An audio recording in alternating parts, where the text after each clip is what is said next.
move my mouse over here. Hello and welcome to Dawn of the Metaverse. Today we're going to be jumping into a fantastic new program, Nvidia Canvas. It's been around for a couple years, but they just did a tremendous update this week. We're on Nvidia Canvas version 1.1, and what's freaking awesome about it? Oh wait, let me make sure the stream is working. Okay, cool. The stream is on, so we are good. So what's freaking awesome about Nvidia Canvas is that it lets you paint with artificial intelligence. On the left side here, we get kind of like a very friendly interface. So I can draw things like a little circle here. And what you're seeing generate on the right side is what AI is using to interpret. So right now I'm painting with a cloud texture. You can see that I have clouds selected in the top corner.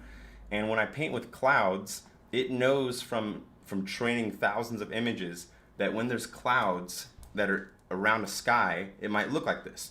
But because it's using AI, we can do a tool called style transfer. So I can throw in a different image of a different sky environment, and now we've changed the time of day, but we're able to keep the image. So I'm gonna let me go ahead and enlarge the screen. There we go. So what's really wild about this technique is the update is that they added a ton more new brushes. They added flowers, they added more gravel, they added some like more vegetation that we can paint with, which means we're going to be able to make incredible stuff. So let's go ahead and just clear this out. Oh yeah, here's the caveat. You need an RTX graphics card to run it, but the software is free with the assumption that you have an RTX graphics card. But it is worth it, a solid investment. You can make some really cool stuff. Think of it, you might be wondering, what do you use this for? It's great for concept art. It's great for maybe starting your paintings. It's great for doing visual development. It's great for storyboarding. It's great for inspiration. It's great for NFTs. You can use this as a way to generate NFTs that are really beautiful, environments. So for example, I'll just do an example. I'm gonna grab mountain, and let's say I wanted to start painting a mountain. So I'm gonna start over here and do a little doodle like that. And look at that, we have the mountains. I just did that very silly M shape, and now we got these incredible mountains. Now the reason why clouds are appearing in front of the mountains is because it thinks that there's sky in front of it, because the light blue color represents sky. So maybe I don't want there to be that. So what I'm gonna do is add some more details to my mountains. Oh my God, look at that, we got a sunset coming in there. That's freaking beautiful. So that must mean that when they trained the AI on nature images, they must have had a lot of sunsets when they were around mountains. So it sees the semantic data of mountains and the sky, and it sees an angle, and then the AI was like, oh, when I've seen this, there were sunsets here. But let's just try that, change the time of day. Bam! Now we're in a snowy place. Now I'm gonna change the night. Oh my God, we're in the stars now. Look at that. You see those stars? This is insane. Let's go one more. Boom. Oh, I love the orange. I love this orange fog.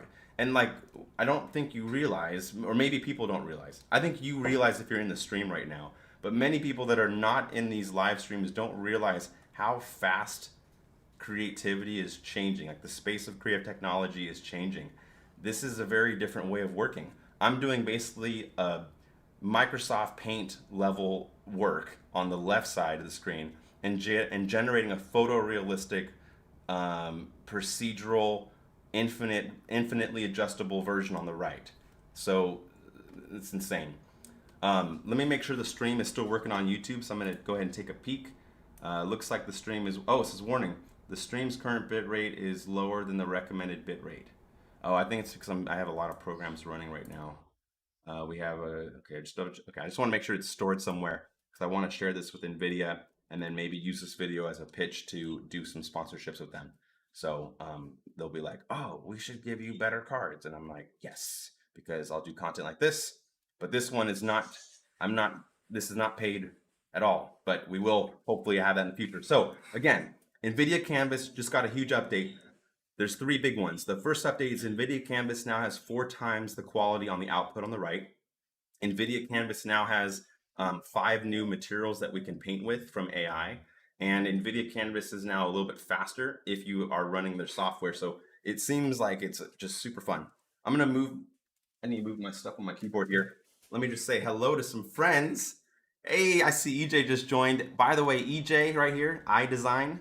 Go ahead and follow him because when I was first trying to learn Cinema 4D, I learned from EJ's videos. EJ's right here in the stream, so it's very meta for me to see that. Like, I learned by people like EJ providing awesome free resources on YouTube and on their websites on how to use Cinema 4D.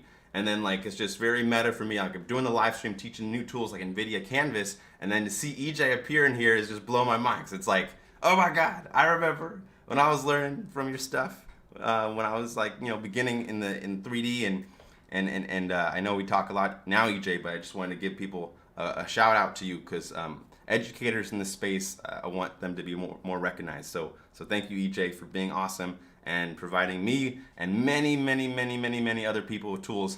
They're currently the creative director of School of Motion. So if you've learned from any videos on School of Motion, there you go. Okay, now back to it. All right, so there's a lot of new brushes that they added to NVIDIA Canvas, and I want to start experimenting with them, but let's just go ahead and keep playing. So what is this brush called? This is mud. Oh wow, you can paint with mud now. That's cool. They have fog. Let's go ahead and put some fog out here in front of the mountains. Awesome. Great. Let's go ahead to the clouds. I'm going to add some nice clouds up in the sky here. And it's like you could basically paint faster than what's the face? The I should play the music for the Joys of Painting with oh my God, how am I blanking out on his name? I have a bobblehead up. You can see if I can find it. This guy. This is like modern day Bob Ross. My grandma got this for me last year. And I only watch this, watch this.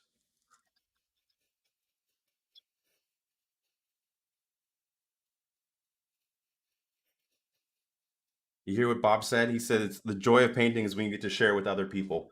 That's literally why I'm having so much joy right now. Okay, so let's go ahead and paint with some clouds. And you see how fast this is? Like I'm painting on the left and it's generating photorealistic clouds on the right. Um, So I usually go in there and I kind of I fill up the texture a lot. And then what I do is go with the eraser brush and erase in there to kind of get more of the sky back in there. So between the eraser brush and the paintbrush, you can kind of create really advanced stacking of materials. And this again is NVIDIA Canvas version 1.1, not sponsored. On the left for painting. But guess what? You can also paint the right. I haven't even showed you this. Watch this. I can just paint the clouds right in there. So my eyeball is looking right on that frame. And then I could like really see how the AI is affecting it. And it's so bizarre and at first and it's so exciting at the same time. There's so many implications of like where this is going. It's like now I'm erasing a big chunk of adding more sky in there. Oh, got a question from Josephine Miller says, you should add some Bob Ross happy little trees. I am 1000% on board with that, Josephine Miller. Josephine Miller, everybody, you got to check out their work as well. Fantastic XR creator, 3D artist, and director. So let's go and add some happy little trees. Let me find the tree brush. So over here, I'll zoom in so you can see what I'm doing here. Again, you can see the full screen version on YouTube. We are live streaming simultaneously right now. So we have snow, we have sea, we have river, forest. We have forest. So I'm going to use the forest brush over here. And now with the forest brush added, I'm going to go ahead and add some happy little trees. Oh, we have the eraser turned on. Let me go ahead and add the brush back.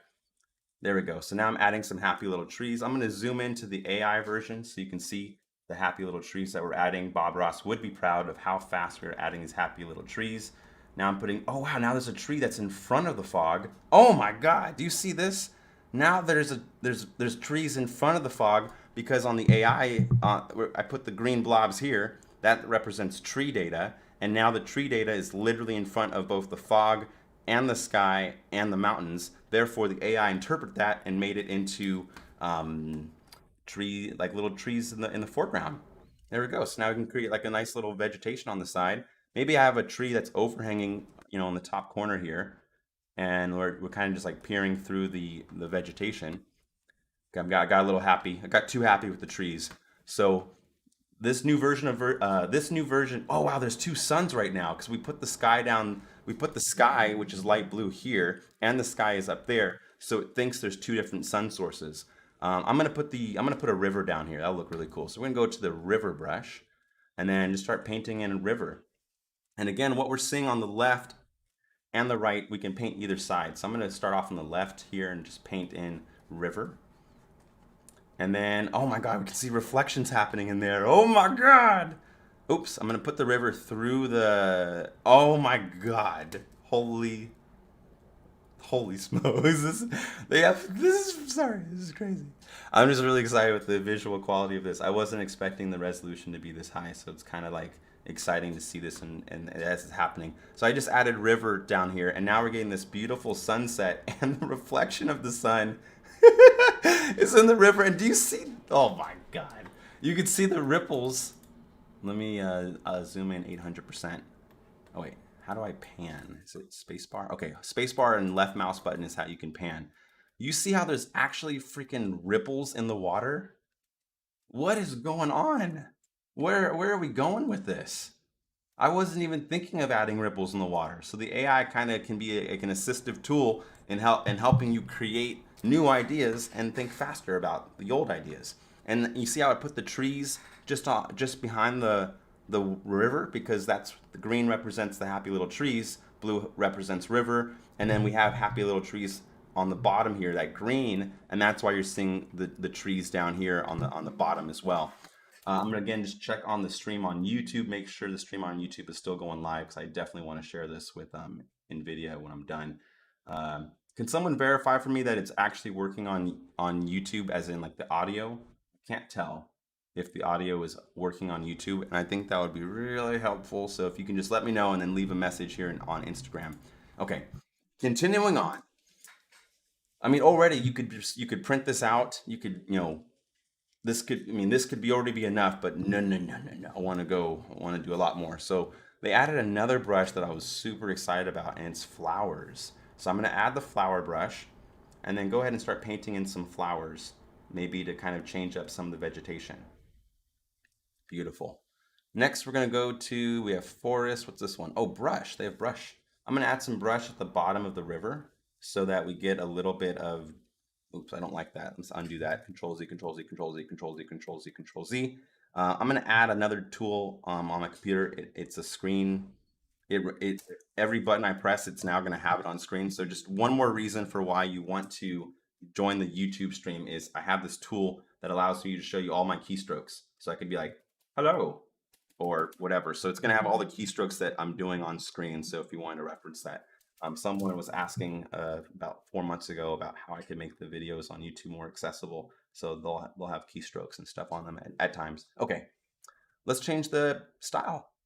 Oh my God.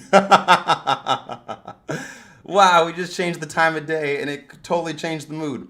Oh, thank you, Alwyn. Was the audio working? Oh wait, the David Turk says audio is working. I'm on both. Sweet. Thank you so much for checking, Alwyn. Codizzle says, are you able to drop in other elements like Don Allen on a raft in the water? Not yet. Not yet. You can't do that in this tool yet. But if you parent this tool up with Photoshop, then unstoppable. Because then you could create the canvas that you want immediately in your head, and then Photoshop like Dawn of the Metaverse into on a raft on the thing. Then you can send that as a storyboard for a pitch meeting. So that's what I mean. I wouldn't use this tool in isolation. I'm gonna go, I wanna get rid of some of the trees up top here. They're kind of obscuring the sky. So how I'm gonna fix that is add sky and then just paint sky brush on top of there. Oh, wow. Oh my God, there's so much detail up there. That's ridiculous. That's completely ridiculous. I'm happy. I'm happy. I don't know why I have my tone is like more in like maybe just disbelief that I'm seeing this happen in front of my face. Wow. I'm just adding a little bit more sky above the trees so the trees aren't larger than the mountain. Oh my goodness. Okay, and then let's go to, we have another brush, straw. What is straw? Oh my Lord. It's literally like twigs and brush. I'm gonna make the brush size a little bit smaller so we can get in more details and add a little bit of brush by the island over there. Oh, that's pretty. That's pretty. I'll be honest, friends, and actually like future proofs that are in the Discord right now. we have a creative community. We are trying to help future-proof everybody because I still genuinely believe that if we share knowledge with each other, we can have everybody rise up, you know? So I created a future proofs Discord. Our moderators are Imaginary Lobo and Pugmac Convento. And we have lots of cool conversations and stuff. One of my own little resolutions or New Year's things is to kind of give a little bit more love and attention to the Discord community of the Future Proofs. If you want to join it, anyone can. What I've been using it for mostly recently is hiring people. So when I look for projects that come my way that I might not be able to take on, I've been going straight to my Future Proofs Discord. I go to the Introduce Yourself page and I look through people that have relevant work and relevant experience, and then I will either just direct the work directly to them, or in some cases I've collaborated with people on there. I'm going to be directing more clients that I have to that place to find people, because it's been a little busy on my end recently, and so I want to maybe start spreading the wealth with other future proofs that are helping each other out. My only conditions, well, they're all in Discord, but the main one is I'm gonna add stone brush right now, so I'm gonna add a stone brush and start painting in some stones here. We'd put some little stones by the sides of the river, and then we can put some stones out here by the rocks, and we can add some stones right there. So now we kind of have this closer to us in the foreground. Wow, the stones. The stones. Wow, this is wild. Sorry, I'm getting distracted. What was I forgot what I was saying, but I'm just gonna keep adding some stones here. Okay. Wow. Absurd. We got a bunch of questions. Filtro Lab put three mind-blowing emojis on the Instagram live stream. MRM Design says, bro, that's an insane tool on the Instagram stream. JC Cruise Lens put 4 fire emojis and 2 diamond emojis on the Instagram live stream. Oh my God, Co Dizzle bought a badge on the Instagram live stream. Co Dizzle, thank you so much. Thank you so much for purchasing a badge. Whoa, I just added rocks right here, so it just made like a little river. I guess, wait. Oh yeah, because stone plus river equals like I don't know. I don't know the actual terms of the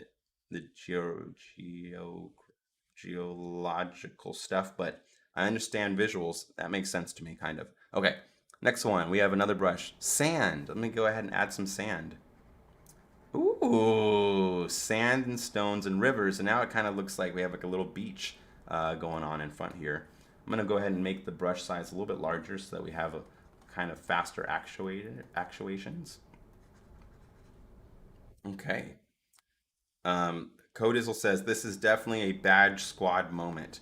Oh, yes it is. Oh, Jitesh Singh says, can we make non-earthly environments like outer space environments?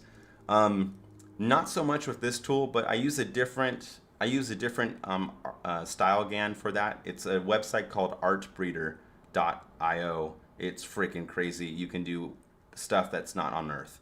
The reason why I want to start off with Nvidia Canvas is because even when we design stuff that's off-world, it's nice to start from a base of some reality and familiarity. Unless you're going for just purely abstract, then disregard this entirely. But for me, I really just want to use this tool. I'm also like, my secret motive is I am trying to get maybe noticed by Nvidia's Nvidia Canvas team. So I would like them to see me using this tool. That is another reason for why we're using it.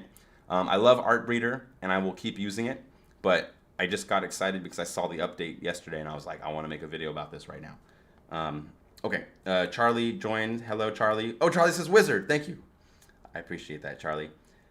CS Square 007 on Instagram live stream here says, add stones at the middle sky to see what happens. You got it. Let's try this out. So I'm going to choose the stone brush and I'm going to draw it in the middle of the sky. Oh my God. This is now going to be like the movie Avatar. Not the Airbender one, but the one where they had aliens on a planet called Pandora. They had these floating rock islands. Wow. So I guess you can do stuff that's not based in reality. You just have to think outside of the confines of reality. So I was kind of going in this with the confines of reality, and then it limits what you see. All right, so that's stone. What if we added grass on the top of all the stone? What if we added grass? Okay, I don't see much. Okay, I see a little bit. I see a little bit of greenery happening there. What about over there? Maybe if we add some grass on the side. How about we add, what is this one? Hay. What is, that's not hay, it's straw. You can add some straw on the top of some of these mountains that are floating. And then let's add some happy forest trees. Let's add some happy little trees on the top of my floating island lands. Beautiful, beautiful. Great. And then what is this? We have mud. No, how about cloud? What if we put some clouds in front of it? Okay, that kind of chops it off because it sees sky and cloud and immediately turns off rock. So maybe if we add fog, let me see, where is our fog generator? Stone wall, dirt, gravel, sand, stone, flowers. Let me add some flowers real quick, sorry. Oh my God, you can add flowers so easily. Well, I guess flowers wouldn't be on sand, so that's probably why it has a kind of blurry data there because it doesn't probably doesn't have a lot of training data of flowers occurring in sand. But I bet it might have like flowers on stone, or maybe it has flowers on mountain.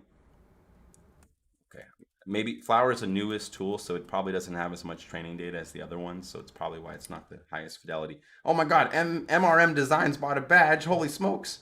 Oops, Siri just got triggered. Is the audio working here? Charlie just bought a badge. Oh my God. Boona, thank you so much. Josephine Miller bought a badge. Holy smokes. Badge squad. Wow. Oh my goodness. Oh, Josephine Miller, if you write at Nvidia in here, I don't think it notifies that. Or maybe it does. I have no clue. Does anyone know that for sure? If you're live streaming something and you tag in a live stream on Instagram, does it notify the tag? Because I didn't think it did, but I also don't know. Let me keep reading the comments. Thank you, D'Amigo, for tagging NVIDIA creators.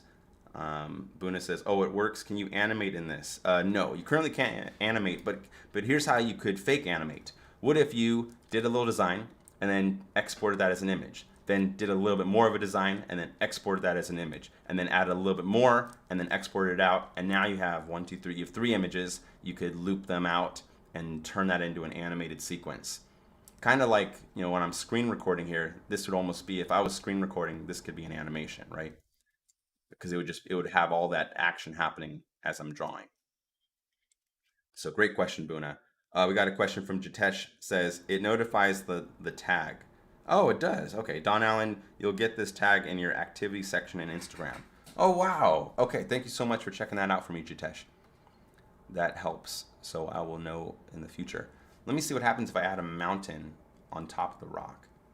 Okay, so I guess it doesn't have a lot of training data of rocks and mountains floating, so it's not changing the image that much as I'm drawing more mountain on the rock. But let's just keep throwing different things. What about water? I'm doing a waterfall. No, how about this? Oh wow, what if we just do a little water? Look at that! You can do waterfalls! Because water on mountain, they have a line tool as well here. So if you click on this button, it's a line tool. So you can draw perfect lines. And then when you release, it will put that there. So look at that. Now we got a nice little waterfall. And actually see the waterfall splitting into three or so like little tiny bits up at the top there. So I'm going to go ahead and just draw some water down there. And then maybe let's have some water come down this way. Or maybe it's like up close to us, like a little river bank. And then let's put some, let me make the brush really thin and then get some water coming out of the mountain. Okay, that's gonna break it. Okay, because yeah, it doesn't know what water coming out of floating rocks looks like, so it just makes it blurry because it's never seen that before. So I forgot to mention another very big important detail. We've been working this entire time on one layer. But guess what? This tool has layers. So if you want to be more non-destructive with your workflow, what I probably should have done was added a new layer before drawing the floating rocks, because now they are fused. So silly me, but I just want to point that out because our flaws are an important part of learning, our errors, our failures, our mistakes, and this is how we learn. So I'm gonna, because now I want to get rid of the rocks because I want to do more stuff in the sky, but I'll have to just erase them with more sky texture since we don't have that option. So I'm gonna go to our thingy-mabob and then pump this up and then go to the sky brush, which is the top left corner, and then I'm just gonna paint in a bunch of sky, and that will essentially erase all this rock stuff. And it looks like you can, if you hold your brush down and draw, it won't actuate until you lift off the canvas. So I can draw, draw, draw, draw, draw, and until I lift, it doesn't actually do the heavy, the heavier calculation. So I think while you're drawing, it's using the CPU, and then right when you lift, I think it's actuating the GPU of the computer. So CPU, CPU, CPU, GPU. And if you have a really strong GPU, you'll have it be really fast and responsive like that. So I'm just gonna get rid of this stuff. I don't know why I'm not feeling that tree anymore over there.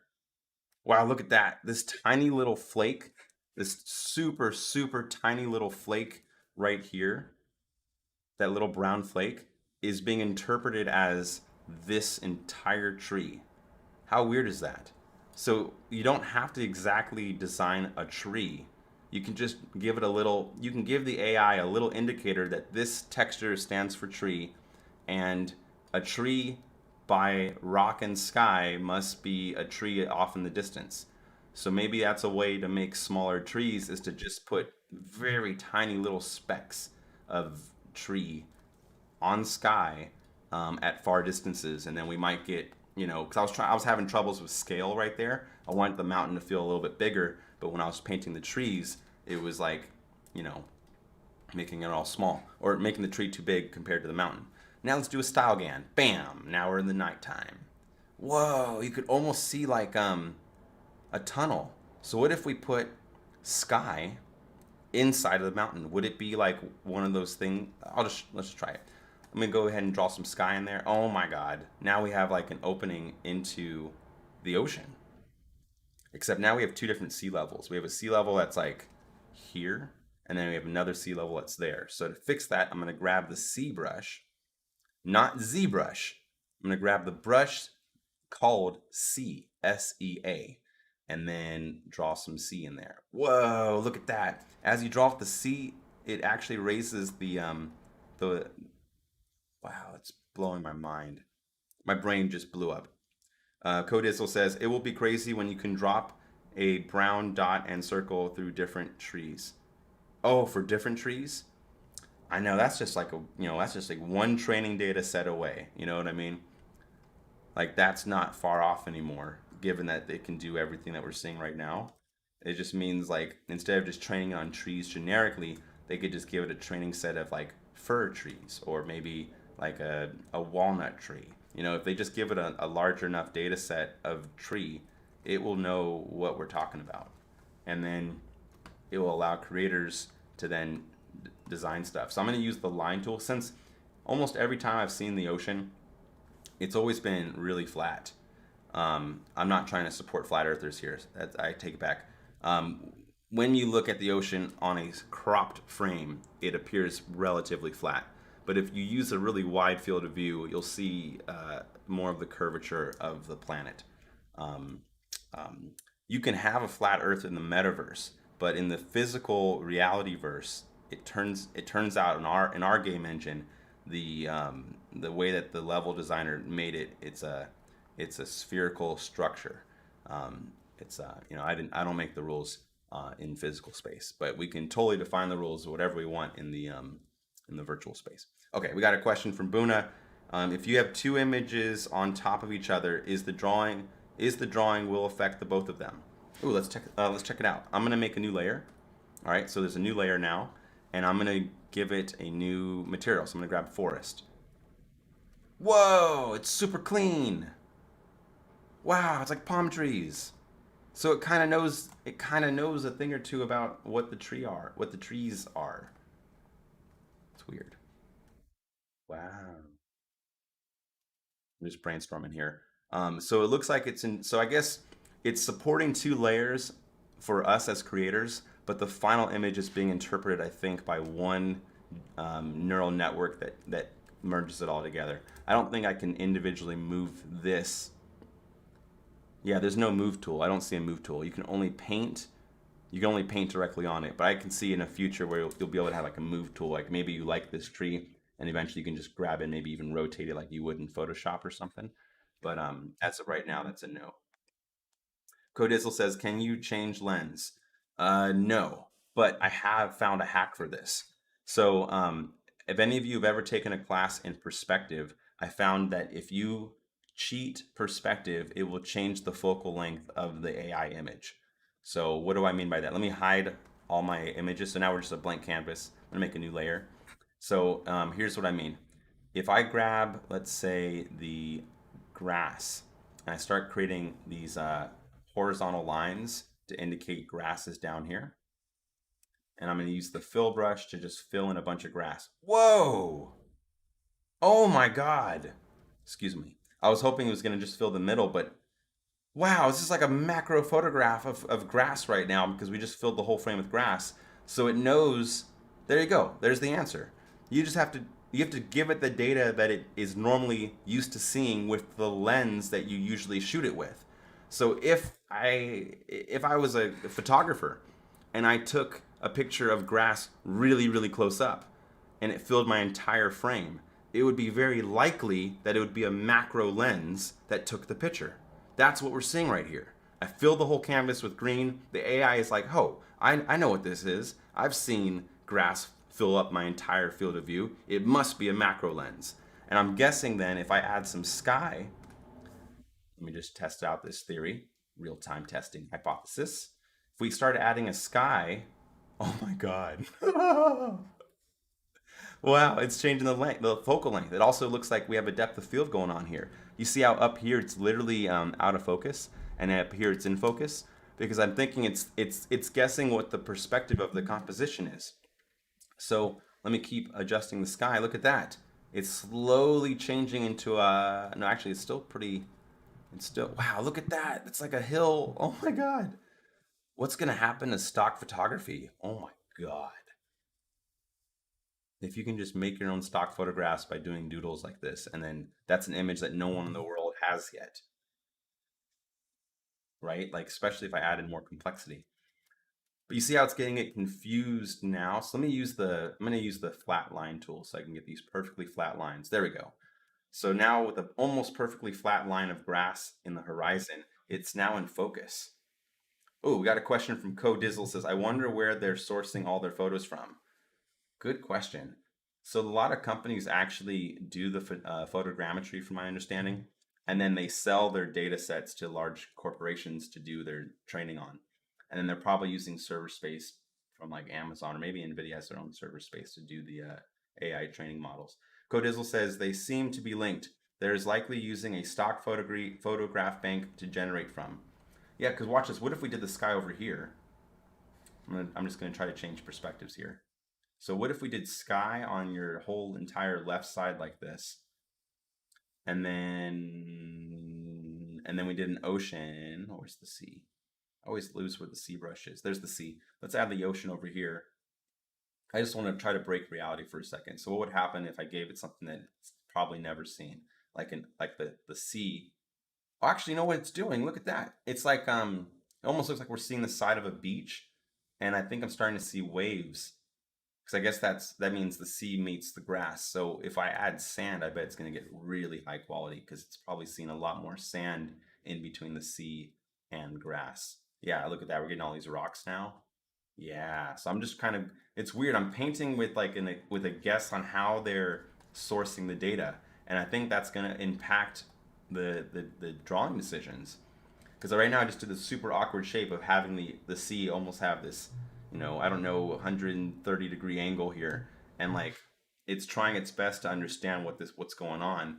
But I think if I want it to look really clean, I could just add more sea flat. So I'm gonna go ahead and grab the sea, and then grab the sea and paint a flat line here. Look at that. Now we get these nice dark waves and a really pretty reflection on the water. Jitesh Singh says only thing that suffers is shape of the sun. Yeah, like I think you know what they actually have a Nvidia has a Discord, and I feel like if you wanted to see this change, Jitesh, if you literally told them what you just said right there, that's like that becomes an actual thing for one of their developers at Nvidia to be like, oh, let's make a tool that allows the sun to stay persistent even if, you know, insert variable changes. So that's usually what I do. So like when I want to, it's like one way you can almost predict the future of new technologies is by helping them exist. So giving the developers feedback. Um, Ideally, you can get compensated for giving them feedback because this is a freaking $1 million product or much more, considering how many people can make a living off of stuff that they generate from these images.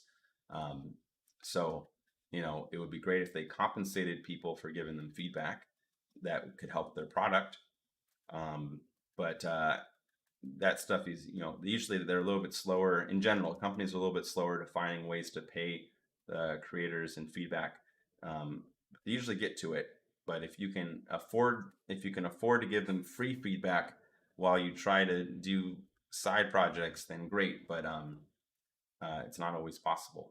All right, so what I'm doing now is I'm adding some mountains. Wow, look at that! It's like little, I don't know. Wow, this is so cool. Sorry, I'm just having fun. Let's keep adding some mountains there. Let's change the time of day. Oh my God. Look at the water. It's so pretty. Oh my God. I made this, but I didn't photograph it. Can you imagine if you put like a really, really skilled landscape artist on this tool? They'll make, I can't even imagine. Oh, we got some questions from Pugmac and Bento15 says, is the saving process weird, Don, by the way? Let me check. I don't know. I haven't saved in a while. There's a save button at the top left corner. I click on it. It says save it. The file format is a .can file. Interesting. I'm going to make a new folder here on the server. And in the folder, just go ahead and make a new Nvidia Canvas, the first stream here, Nvidia Canvas 1.1. And then let's call this one live testing. Save. Okay. Cool. We got more questions. Buna says, can you change the color grades so that some areas have more tens than other? More tens. I don't know what you mean by more tens. Let me check the stream on YouTube real quick to make sure that we're still operational. Where is the YouTube? All right, YouTube. Oh my God, there's questions on YouTube I've missed. Let me check. All right, YouTube. David Turk says, and we can see your dope AR shirt on YouTube. Oh, yay! Good, good, good. David Turk says, I know that tone. That's the tone of your mind being blown. Yes, it has been. I don't know when that was sent, but yes, it was. Soto Monte says, hello. Hopping by to say hello. Studying for an exam I have tomorrow, but we're saying hi, hee hee. Hello, Soto. Good luck on your exam. Hopefully, this isn't a distraction from the studies, but I'm happy that you're here. We got I don't know how to pronounce your name. It looks like for Arophoba says Neosite. I don't know what your words are, but thank you for being here. Okay, let's continue the stream. So yeah, you asked about color grading. Again, with this tool, it's currently it's a multi-trick pony. Can do lots of stuff, but the way that I've been getting color grades is by creating my own Photoshop files and then using them as the style GAN. So these are my own images I put in the right here. I'll show you. So I had a picture of my fiance and a picture of this background I made in the Procreate app, and then a picture of a render I made on Cinema 4D. And I can use these as style transfers. So that's how you can kind of get your certain colors in there. But it's not just color though, because you see how like look at all that stuff. I don't remember adding all that detail in there. And then when I change the style, it's not just changing saturation. It's also, I don't fully understand how the AI is working, but I'm getting like more of like an intuition of it. by seeing what's happening in response to my actions. So I don't know specifically what the AI is doing, but by playing with the tool and seeing the feedback loop, the biofeedback of, I move my cursor with this brush and then I see something happening. My brain processes a pattern. So I'm getting some intuition on what's going to happen, but I don't exactly know what's happening. I freaking love this. This is nuts. Look at that. There's foam in the water here. Do you see that? There's foam in the water. The previous version of NVIDIA Canvas could not support this level of detail. So super excited to see this. I'm gonna add some stones on the water. So I'm gonna grab the stone brush, or what's this? That's gravel. That's dirt. Let's add some dirt. Let's add some like little dirt here on the grass. Oh, sorry, I'm super zoomed in on the Instagram feed. Let me back it up. All right, so we can just add some little dirt here. Look at that. We're just getting some nice little dirt trails. I could almost have a story of like a car. This could be a car trail. You know how like when cars drive by on grass, it like kills it kills the greenery in there. So like if I wanted to tell a story of like, oh, this is like a path for a vehicle, I could like just create these lines in here, and then that would help contribute to the story of, this is a dirt path that helps connect the grassy plains to this mountain thing. And yeah, and then let's add some more stuff. Let's add a little bit of clouds up there on the top. Beautiful cloudy day. Cool. Let's change the time of day. Oh my god, now it's a sunset. Now it's midday, or this is like dusk. This is, I don't know, this is nighttime. Whoa. Oh my god, the style transfer is blowing my mind. All of the, whoa, look at this snow day. Wow, it's like frozen. Let's make it more snowy. I'm gonna add some snow on the top of these mountains here, and add some more snow there. Oh my god, little snowy mountains. And then let's add some mountains in the snow. Boom. Add some more mountains over here. Let's replace the grass with some mountains. And then what's this? Hills. Let's add some hills in there. Let's add some nice hills after the mountains. Great. Let's create a nice icy river. Bam, bam, bam. Create some nice, let's add a sea floor over there in the back. It'll be like a frozen ocean. And now we're on a frozen something. I don't know. I don't know. We're just making this in real time. This is like an improvised artist's dream. Because like my brain works more in improvision. Is that a word? More works better in improvisions. It's like I play music by ear. I can't read music, so like I can feel it. But when you put sheet music in front of me, I can't do it. I can't play it. I don't understand it. My brain doesn't work that way. But the fact that I can improvise like a brushstroke, like look at how silly in isolation, look at how silly this image is by itself. If I did this on Microsoft Paint in 1996, this would be my final result. But we're doing the same level of work, a Microsoft Paint drawing, but we're doing it in 2022, and the output is this. That's absurd. That's completely absurd. And I'm very grateful that I live in this exact time in history. And man, I can't even imagine for the little kids that grow up with this being already normal. Can you imagine what they're gonna create when they're adults? Like we can't imagine it. We can't. It will be unbelievable. I'm thinking they'll probably be able to create this stuff just from thought alone. Like they'll have like a neural implant, or maybe like a one that faces the outer part of their head, like a hat. They can wear like a hat, and then they just think these colors and shapes, and then it generates the images from thought. And then you don't need to draw stuff with your hands. It doesn't require motor skill. It will just be just from thought to this, because it's not that different. Like I'm doing brain to hand to motor movement to this, to then that taking this and then interpreting it as that. So like to like replace the hand and replace the pen with just thought alone is not actually a stretch anymore. Considering that this is possible, my mind's freaking. I don't know what's going on. I might need to take a little break. Let me flip the camera. Let's go to Q&A. Let's go to some Q&A. If you have some questions, jump into the live stream here on Instagram. I'm going to open up the room for chat. We'll take a few. We'll take a. Let's see. It's 1:30 right now. We'll take a 5 to 10 minute break to answer some questions face to face. You can join the Instagram live stream. I encourage questions. I encourage curiosity. I encourage creativity. I assume goodwill, and I'll have you on here. So go ahead and yeah, I'm gonna open up the chat. Or yeah, how do I do that? How do I add you to chat? Join. We have no requests. There's no request to join on the chat.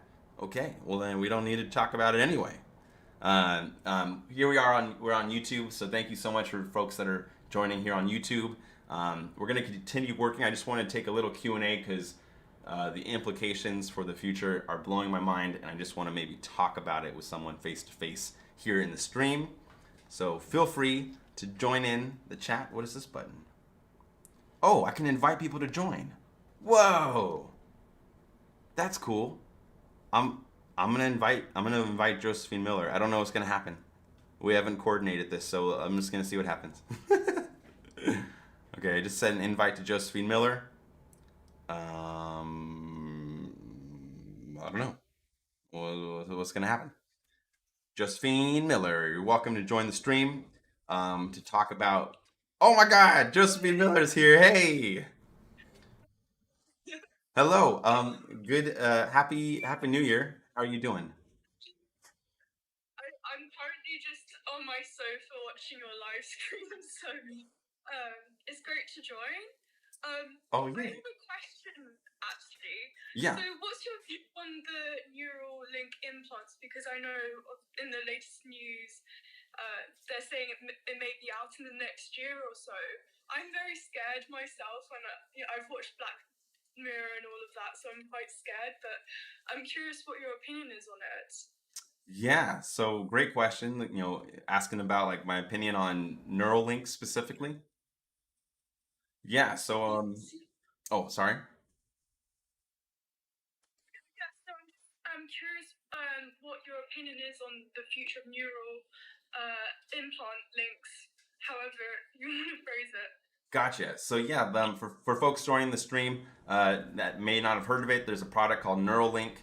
It's coming out of a company that Elon started. It's a brain-computer interface. It's gonna you basically implant it in a person's brain, and then people's thoughts can trigger that sensor to understand them, and then that sensor can be linked to the computers to run stuff from thought. So it's a brain computer implant or a brain computer interface. So my thoughts on them are I think in the short term, I'm really excited to see how they actually help a lot of like true neurological chronic issues. Someone like me who literally has like chronic nerve pain all the time. I wish I would have like the ability to control another arm that doesn't have pain. So like that would be freaking cool. If I could like have like a robotic arm that I could use when my physical arm is not comfortable. So in the short term, I'm excited to see a lot of mobility be added to people. I'm really excited for all of the like brain issues that people might have or brain or known neurological disorders that can be supported with it. Um, I'm if I would probably not be the first person to try it because I'm familiar with how like a beta product works. Like they need to have a lot of people test out things before they learn what are the best practices. So, I mean, if I had to put a number, I would probably want to see like 50,000 people use it for like a few years before I'd be comfortable with a physical implant to the brain. And I would have to be actively researching it and getting a bunch of data. But I'm excited for the health benefits. I'm worried with how it leaves certain people behind because not everybody, like let's say a significant portion of people start doing this and they'll be able to have literally superhuman abilities. And I wonder if like that's the start of like splitting up humanity at like a conscious level at a speed that's unbelievable. Like people sending memes through thoughts and like they're relevant to just that one person that and they get it and they send a meme back to you through a thought. Like that's going to be so different for its culture, but I'm talking too much. So yeah, that's my thoughts. Yeah. No, definitely. It's about accessibility. It's like when mobile phones were brought out, only certain people were able to afford the touchscreen phones, for example, and that definitely limits it. And that's why we're so lucky today that, for example, mobile phones is a lot more accessible to a broader audience, really. Um, it's like Yeah. the internet as well, I suppose. But no, that's super interesting.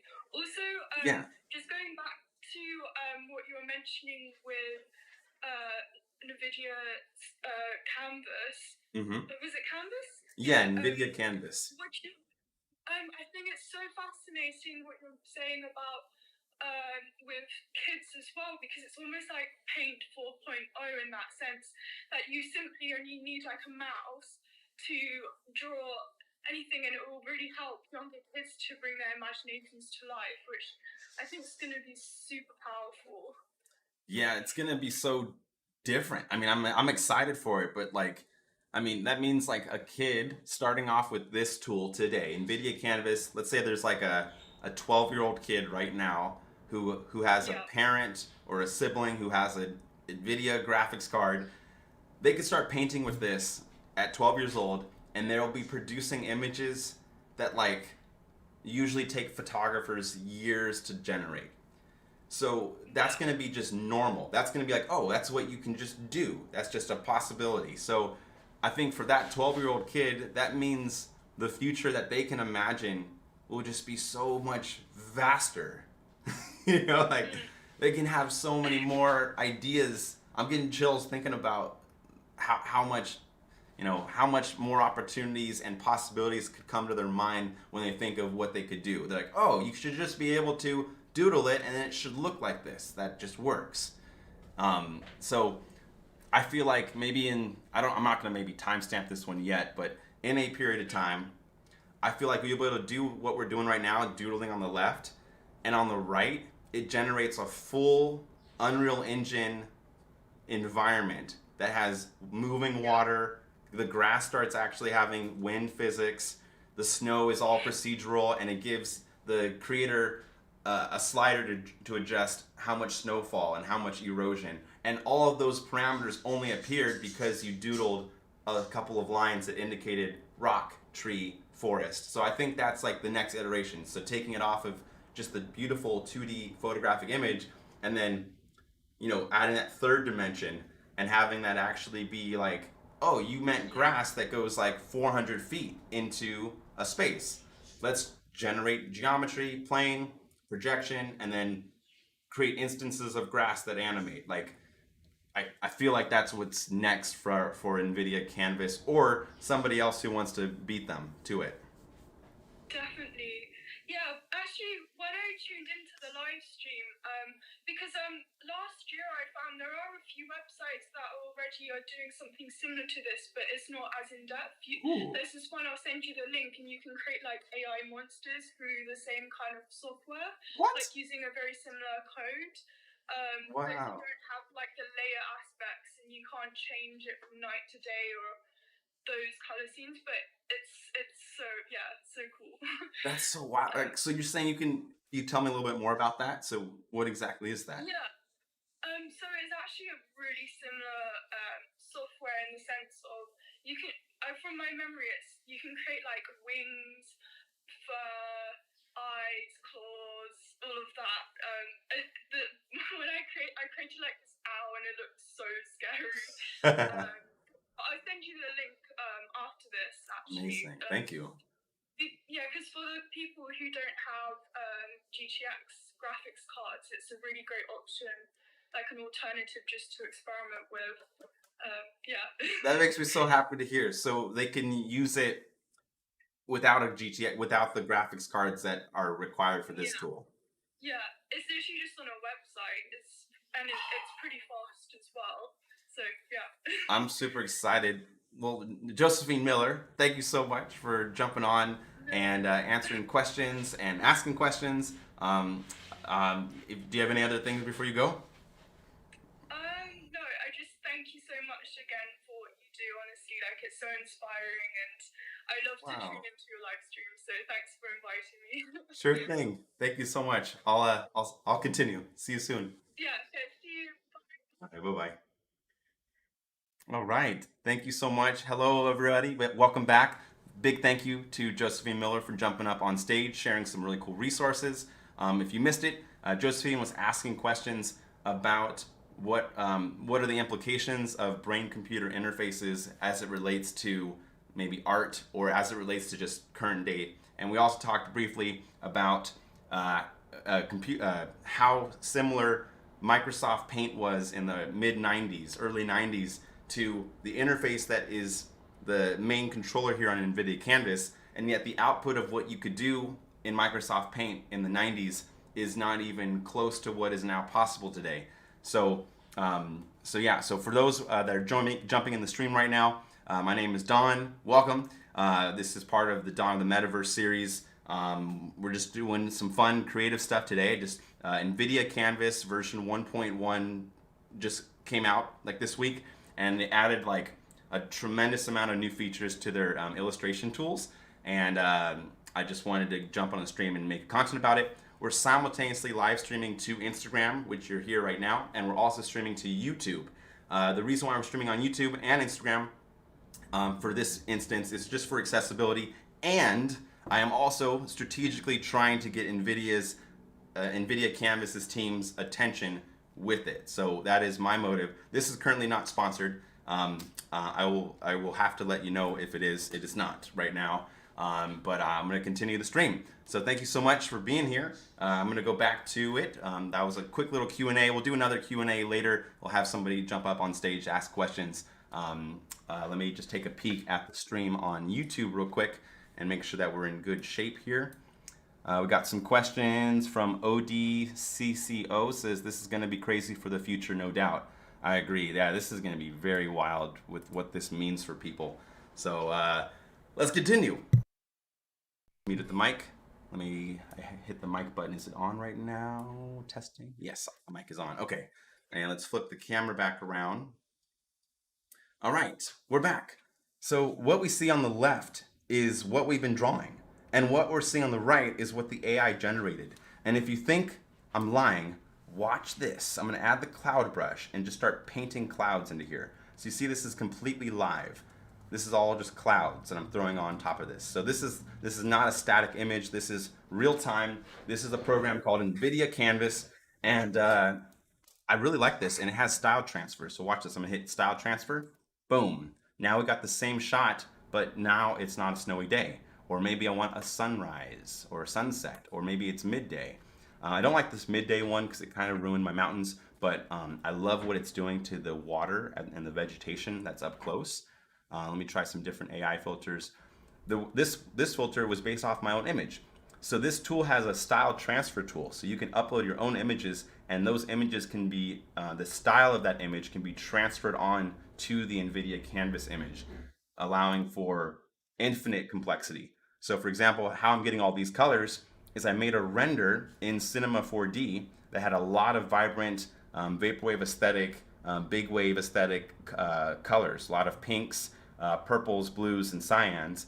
And I made that the style transfer image. So it's taking the same neural network data, but then applying my custom image that I did in Cinema 4D, and it was a still image. It's applying that onto there. So Gloomy Child asks, can I use this on Mac? I'm so sorry to say that this tool you cannot, but Josephine Miller jumped on the stream a few moments ago and shared another, or they didn't share the name of the tool yet, but they said that there are tools that allow you to do this on a web browser that is agnostic to the software and hardware that's running it. I know of one right now that I will recommend for you. It's called Art Breeder. Art Breeder is a great tool. It's a web browser tool, and it lets you use a lot of these kind of technologies. It's not a painting app, but it does let you use AI to generate landscapes, portraits, characters, environments, abstract art. And I think wait, did they announce that yet? I don't know if they've publicly announced another one. There might be one other category that's coming soon on there. But for now, we're using Nvidia Canvas, and I'm just having some fun with it. So I'm gonna go ahead and add some flowers. Look at these vibrant flowers that we're getting. So maybe I'll just add some flowers in the grass. Wow, look at all those pretty colors. That's wild. So they just trained it on a bunch of flower vegetations and bits. Let me try a style transfer. Ooh, it doesn't have very many undos. That's a that's a truth and a bit of a frustration, but that is okay. All right, I'm just gonna get rid of these flowers. All right, I'm gonna make a new layer. So I think maybe the advice here is get used to using a lot of layers with NVIDIA Canvas to kind of allow you flexibility to go back and forth. Oh, we got a question from Pugmac Convento 15 says, Gloomy Child says art breeder equals free, but has some limits. Pugmac Convento 15, thank you so much for sharing that. That is the truth. Again, if you like this kind of community, folks, if you're interested in this space of XR, AR, VR, metaverse content, and you're trying to unveil the mysticism behind it, I would encourage you to join our Discord channel. The link to our Discord channel is at the top of my bio on Twitter. It's also at the top of my bio on Instagram. Okay, let's keep it going. I love this one. Let's go ahead and grab some water, some river material. I'm just going to add some river material down here and have the river kind of pass through there. Very nice. Awesome. And I like how we get all those reflections in there. Let's get that river coming through here. Awesome, awesome. Good, good, good. Good river material. Beautiful. Awesome. Let's go ahead and grab our stones. I'm going to add some more stones in the river. Oh, that's so cool. It almost looks like these ones are like underwater because it's placing a stone right in the middle of a big chunk of river. Whereas this one looks like the stone is coming out of the water because the AI was trained to recognize that kind of shape. So I'm just adding some nice little river rocks right here. And you see what we're doing on the left and you see what we're doing on the right. It's absurd, right? It's like is this real life? It is. This is oddly real. So I'm just going in here adding rocks, and the fact that I can just do these little tapping gestures and we're getting photorealistic rocks on the other side of the screen, I'm so happy right now that this is possible. It's like I can like see a canvas in my head, but maybe I don't have the technical skills necessary to know how to properly draw materials like rock. But I can see in my head a rock in river, but it might be just hard to describe that exactly. And now I'm using style transfer to throw on different lighting environments onto the same set of data. That's so wild that you can do stars and stuff. I'm probably going to want to do a lot more of those. Oh, wow. Look at this view. Oh my gosh. I love that. Let me go to the sky material and kind of get rid of this mountain back here by just painting in more sky at the top there. Awesome, we get a nice bright sunset. Let's get more sky coming in here to kind of chop up the rocks. Let's get rid of those foggy clouds over there and just fill it with more sky. There we go. So now we get this nice big rocky area there. Another hack that I found by playing with the previous version of NVIDIA Canvas, sorry, it's not even a hack, it's just like a guideline or a tip, is if you want a non-square canvas, the way that you can do this is by exporting the image of one, saving it somewhere, and then doing another one. And basically, you'll have to tile them together in another program like Procreate or Photoshop. So you can stack these images if you want non-square shapes. You can also take. I know I can't believe this either, Gloomy Child. Like my brain's being blown here because this is 4 times higher quality than what it was a week ago. They increased the output resolution on the right by 4, so it's practically 4K. Or actually, I shouldn't say 4K. I don't know for sure. I don't know what the exact dimensions are, but I mean, it looks. This is great. This is more than great. What am I talking about? This is like magical. Wow, look, now it's all snowy.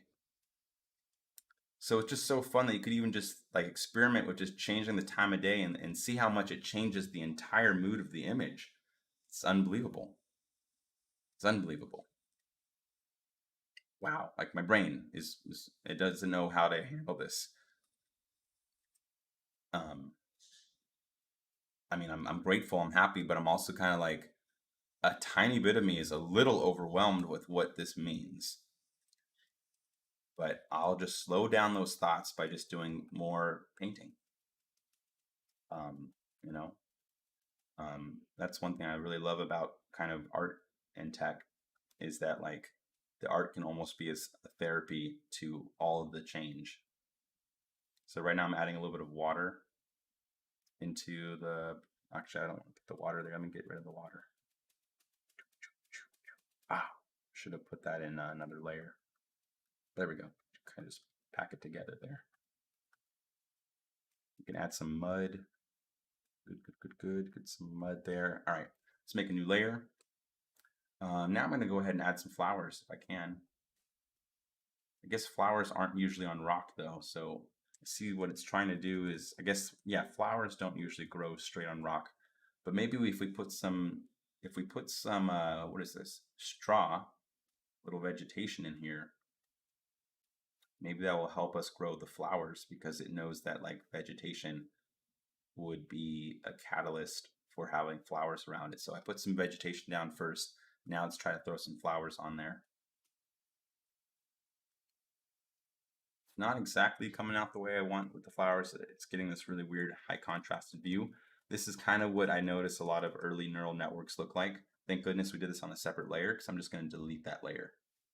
Delete layer. Are you sure you want to delete? Yeah. Okay. Let's make a new layer. So that's probably a good way to work non-destructively with this tool is anytime you're about to go into experimentation mode, you should just do that on a new layer because it doesn't have an infinite amount of undos. You can't go back forever. You can only make a new layer. It's like you can go back a little bit, but not forever. We got a question from I'm Sleepy. It says, amazing. Oh, thank you. PlugMac Convento 15 says, canvas size, I checked on Google, Don, it says it can go by 600 by 600. Nice. Is that up to date from the news they announced yesterday? Because it seems like this is higher than 600 by 600 for my visually what I'm seeing, but I don't know. I don't know for sure. Guessing. Feels like it's a little bit higher. Okay, let's go ahead and see if we can add some happy little trees in there. So let's put some trees by here. And let's add some trees over there. And now add some brush and trees right there. Oh, let's change the time of day. Wow.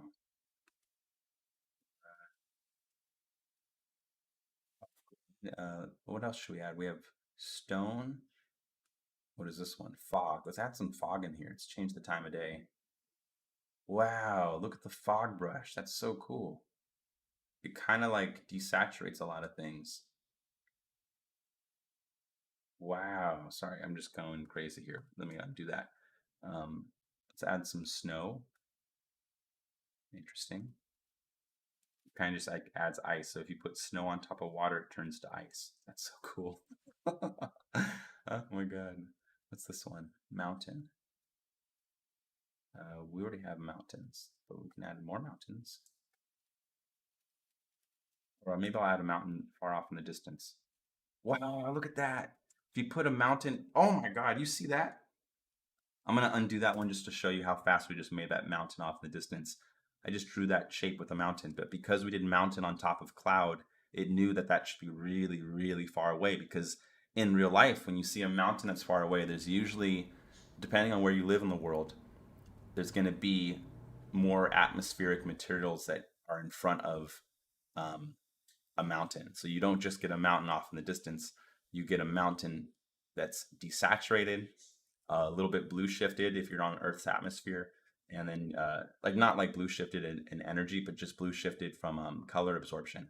The photons of light that would bounce off of that mountain at a close distance, like right here, which would be like rather they'd be rather green and sorry rather saturated because there's no atmosphere in the way for photons to get scattered off of versus this mountain here which is blue shifted, all the photons of the same mountain material they all get a blue tint because they have to the photon of light that says that it's blue has to travel through a much a lot more material before it reaches our optic nerve.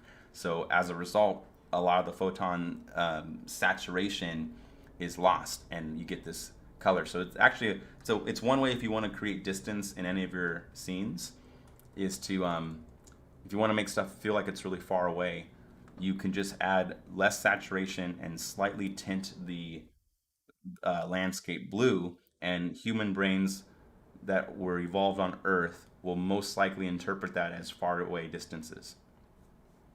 So, my dad, I guess I got to give some context. So, my dad is a scientist. I grew up with a scientist for a father. And why that helps and why I'm bringing that up right now is I like to approach art with like maybe a scientific lens because that's what's more natural to me. Or that's what I'm more familiar with. So mixing physics and art together has always been a joy, and it's something that reminds me of my childhood. All right, so I'm just adding a bunch of mountain material in here. And again, look how silly the image is on the left, but I'll just zoom in here so you can just take a screenshot if you wanted to reference this later. How wild is it that this image that you see right here, when interpreted with this neural network system, turns into this image? That's absurd, right? Like, am I going crazy here that this is possible in 2022? I'm very grateful, but I'm kind of shook. Let's go ahead and add some more grass. Some grass right here, and we can add a little bit of grass here on the rocks. Maybe a little bit more grass on the side there, and a little bit of grass right there. Cool, cool. Let's grab some gravel. Add some little gravel, little rocky bits that kind of split up the sand, the watery areas from the grassy areas. So that kind of just adds gravel. Gravel adds a lot of texture in there. And let's try a style transfer for no reason. Wow, look at that! You get all these little tiny rocks in there. Oh my God, the snow one looks really pretty. Wow. And that one looks like a time of day. That's so weird. It put the sun coming out of the mountain, which is kind of cool. You can maybe use that AI glitch to your advantage to create a portal out of the mountain if you wanted. It's interesting how the style transfer changes the sun direction. Whoa. Wow, there's just so many. What a world. What a world. What a world that we live in that this is possible today. Okay, cool. Let's keep adding some stones. Stones. Let's get stones. Cool. I'm just adding a bunch of stones in the rock in the river. Stones. Put some stones over here by the grass. Let's add some more stones right in there. Good, good, good. Great. Let's go ahead and add some more water. Make it a slightly wetter environment.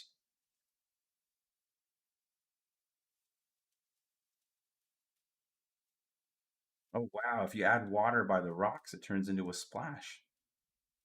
Oh my God, it adds like little tiny waterfalls in the river. That's really pretty.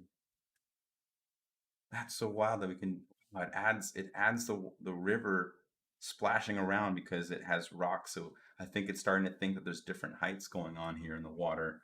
And maybe when water is rushing around a river with rocks, it should splash. So maybe that's what its training data knows about. And add some tiny flowers uh, if I can. Try and think, where do flowers grow? Do they grow in gravel? No. Do they grow in dirt? Kind of.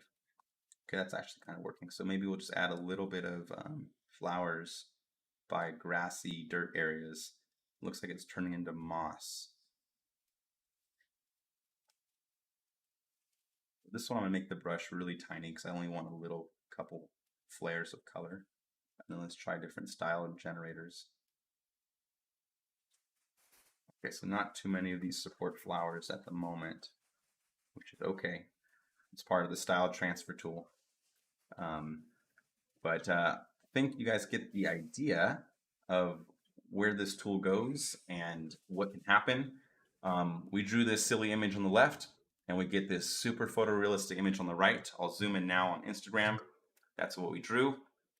And using AI, this is what it made. And this is now possible with an RTX graphics card. And how wild is that? We're using style transfer from images to change the entire look and feel of it. And this was all on a new layer, so I can hide that layer to go to my before and after. So that was before, that was after, before, after. Let's go back in time. I'm gonna go back to earlier layers so that we start off with the sky. Then we got these nice rocks by the ocean. Then we added some more stones and increased the sea level floor. Then we added more rocks and added more mountain texture. And now we have this kind of new environment. I think this one's a little too busy for me, to be honest. So I'm gonna add another layer and then hide my busy layer and hide my other layer and kind of go back to maybe just to see what it would look like to be a fresh canvas again. So here we are at a blank canvas. Start off by changing the time of day. Ooh, stars. Let's start with that. And we're gonna go ahead and grab a mountain and start carving a mountain against the stars. Beautiful. Beautiful. I'm gonna make the brush a little bit thicker so that I have a stronger brush edge going on here. Awesome, so now we got some mountains there. Let's go ahead and add some forest. Bam, adding some forest. So we're gonna get some, hopefully some nice little silhouettes. And then on the lower half of the image, I'm going to fill that with mountain.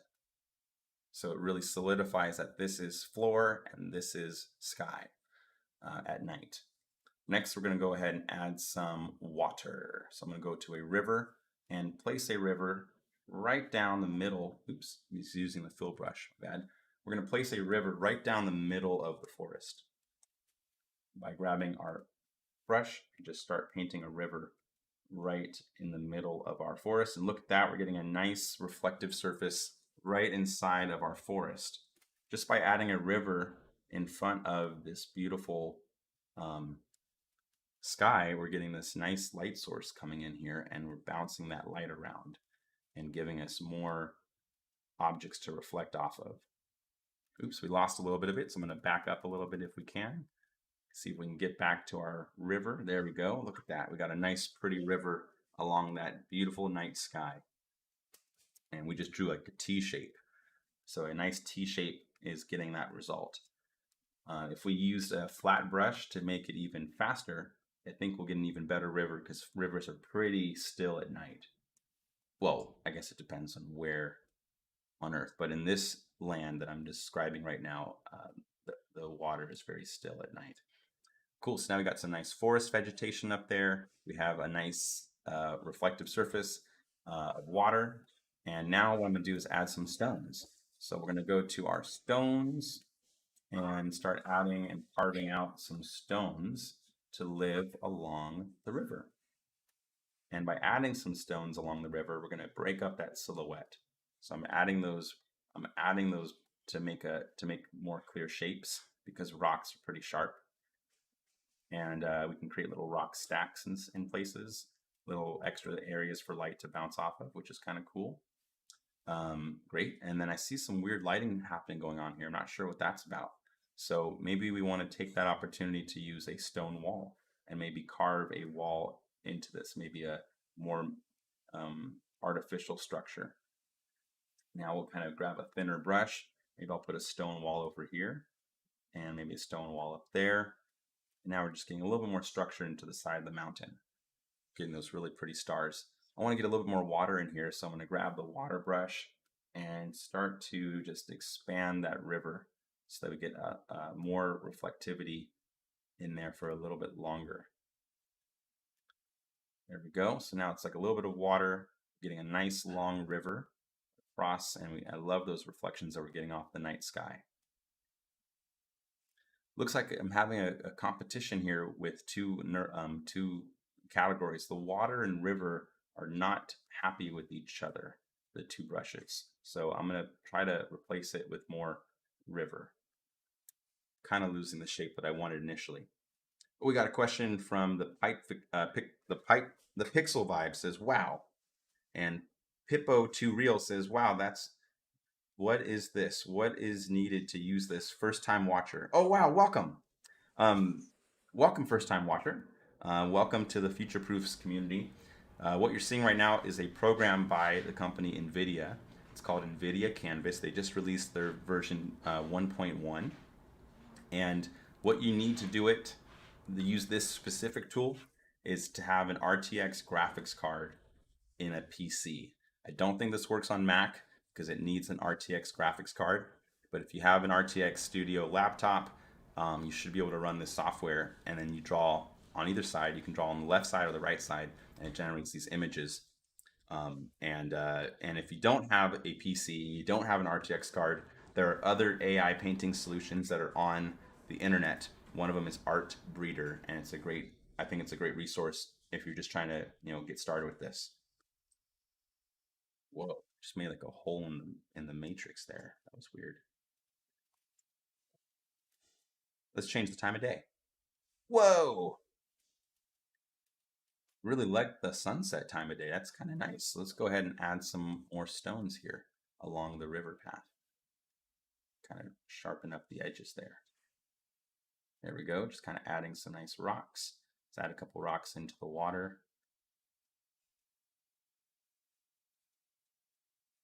Great, and then let's grab some of the new brushes, like they have the new straw brush, and we can use this to add some little vegetation. Actually, I don't like that big block it made there. Let me back that up. Let's make a new layer and add some more straw to the outside here. And now we get some nice straw to fill the front of our canvas. Just adding a nice little straw amount over here.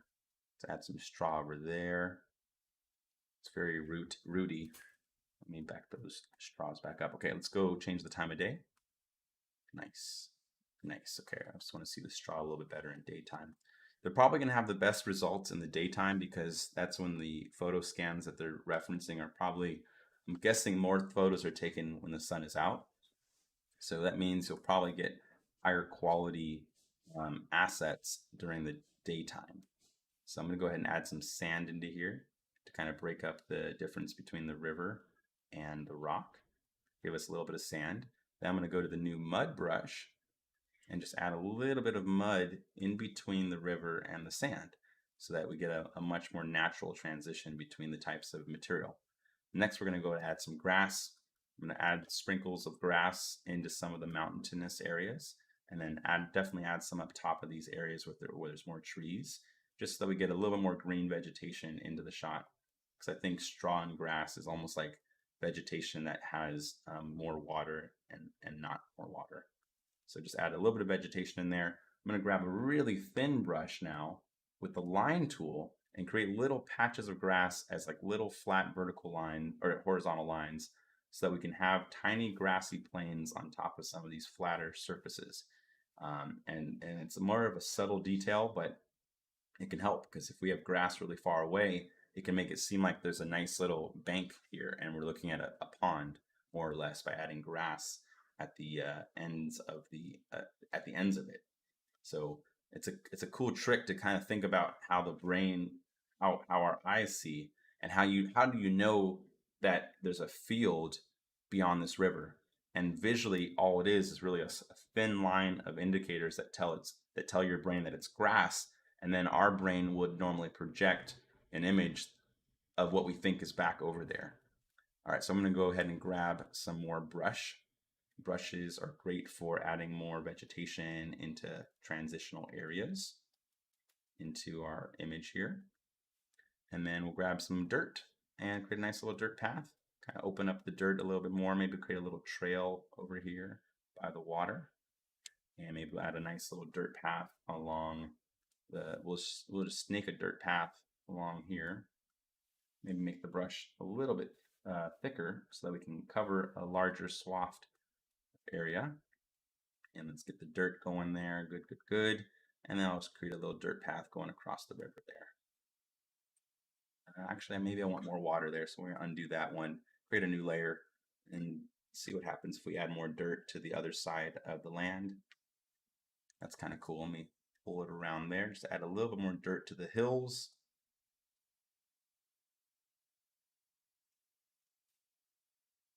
There we go. Great, let's add some more trees. I'm going to grab a really super thin brush and go in with the line tool and just create some tall trees over here. Maybe not too tall, just tiny little trees. So just adding little taps of the tree texture creates these nice little bristly trees. If you give it like a larger, thicker brush, it will turn into different types of trees because they take up more visual space on our eyes. Great, and then I'm going to create some more trees over here with the line tool. Awesome, so now we create this nice little valley for our environment. I'm going to switch the time of day.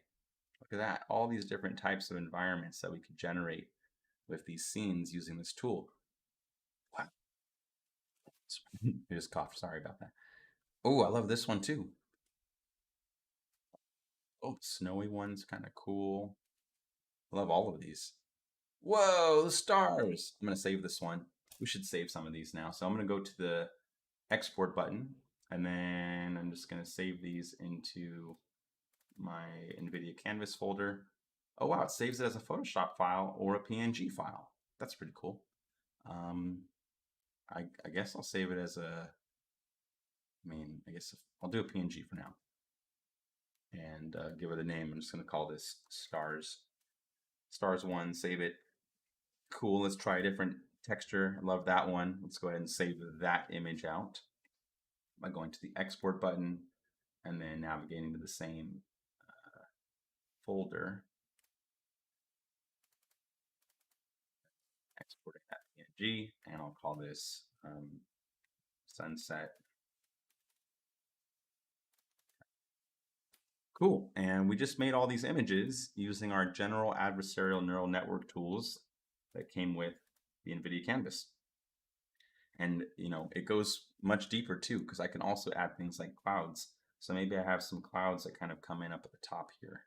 And you see those gray lines. We can art direct the clouds in this image.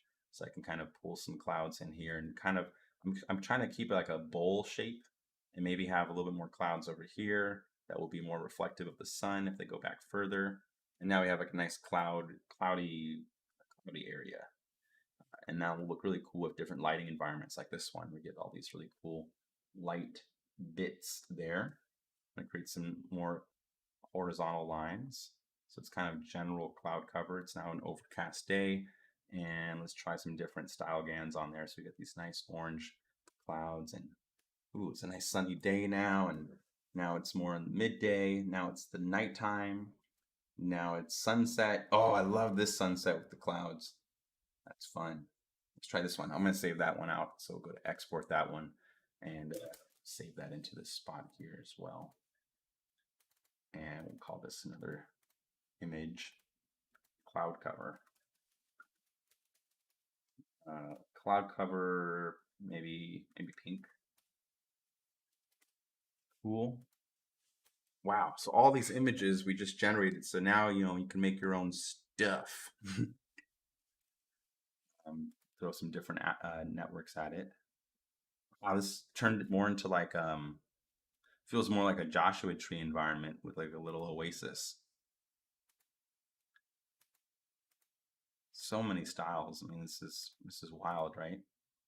All right, so let's go ahead and hide some of our previous layers underneath. So it gives you lots of different variations just by hiding your different layers.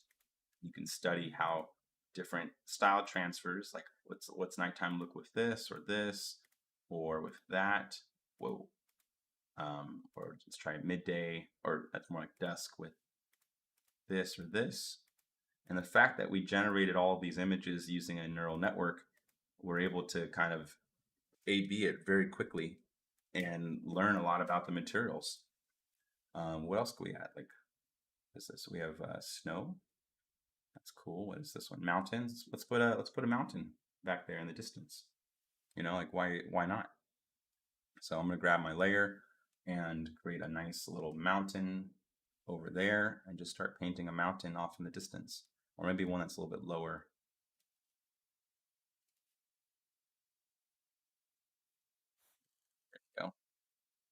Boom, now we have a nice little mountain plane, a nice little set of mountains that are far off in the distance. I think it's getting a little confused because we have sky underneath it though, so let me get rid of some of the sky elements in there to make sure that we're just covering our bases. So I'm kind of filling it all with a mountain range back there. And then let's make sure that this continues to be mountain and this is mountain. And now we can go back with our forest brush, add a really thin amount of forest back there, create a nice plane of vegetation around the mountains. There we go, creating a nice little forest back there. Now we're going to add some sand. So I'm going to go to the sandy areas, create a nice horizontal line so we get some nice sand cover on the ground across the river.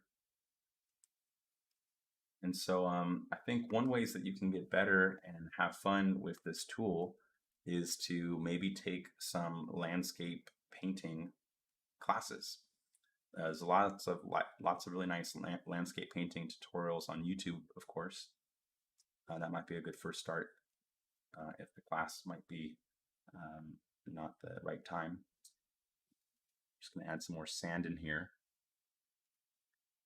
And there we have it, folks. So we painted this image on the left, and we're getting the AI generated image on the right. So it looks like a bunch of really silly indicators, but when the AI interprets it, we get really magical stuff pretty quickly. Just adding a little more mud to this valley. We go to the river brush and kind of carve out the river down to the bottom, so it kind of wraps around, maybe goes a little bit towards the edge here, maybe kind of open up the bottom of the plane here, get some river flow to the blue, and then maybe we want to create a tiny little waterfall off in the distance, maybe coming from the side here. So I'm just going to generate some water. Okay, it looks like it doesn't like to have water coming from the mountain there. So maybe water mountain. Not sure where the waterfall can generate from. I guess we can just have the river continue into the mountains a little bit. So let's just pull the river in a little bit and create some nice little runoff areas for the river water to go.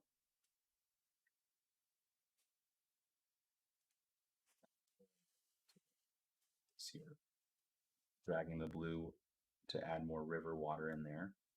And we're just going to kind of chop up some of these stones. It's a nice little river water.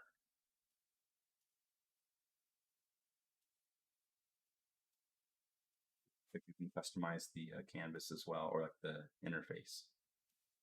So I'm just adding some nice little river indicators.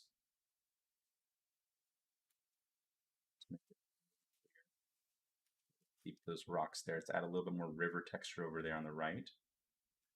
And then maybe we'll have the river cut through the valley. So I'm just going to pull that. I'm just going to pull the river right in there. There we go. So now we got a nice little river cut. And then what if we did a little bit of the river coming down this way?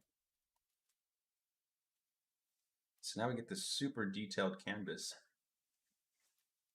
Change the time of day still.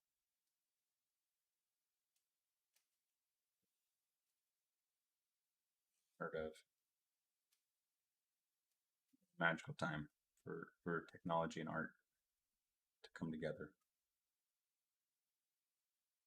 Wow, this one looks like another planet with the pink and blue of that as a starting point. Because what I've normally been using Nvidia Canvas for is a starting point. So I might start my drawings in here and then do a paint over. But now that it's like looking like this, I mean, wow, it can help so much with the ideation part of it. Oh, let's see. What if we added, what is this? That's fog, mud, sky, cloud, hills. Let's add some hills. What if we add a little baby hill over here? give it just a couple little indicators that this is actually a hill. So I'm just going to tap on the hill. And that's cool. It adds a little bit more greenery in there. So I guess hills usually have a lot of grass. So that's what it's referencing. So I'm just adding a tiny bit more hills in between the rock, and it's giving us some pretty cool energy in there. We're getting some nice green. We're getting a lot more green in the scene here by having hills. Let's try a different time of day.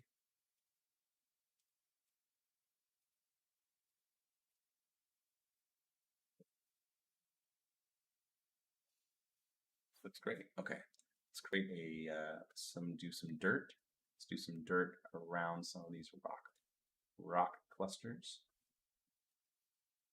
There we go. Just adding a little bit of dirt in there, and then that will help with the mud to kind of be around the dirt and the water, so it kind of helps keep it a little reflective and stuff. So we got all this mud in here, and now we can go back with the river and add more river water in there to kind of have it snake through this to create more of like a marshland. And now that we have our marsh, we can go to our straw tool and add some little elements of twig into the marsh. Go. So it's pretty wild what we're doing here and what's possible. And I'm just gonna keep commentating while we're working here. So I'm gonna add some gravel on the top and scatter some gravel kind of far away over here to kind of add a little more texture detail to the back of the valley. And hey, my dad's joined the stream. Hey, Dad. So on the left is what we're painting, and on the right is what it's generating.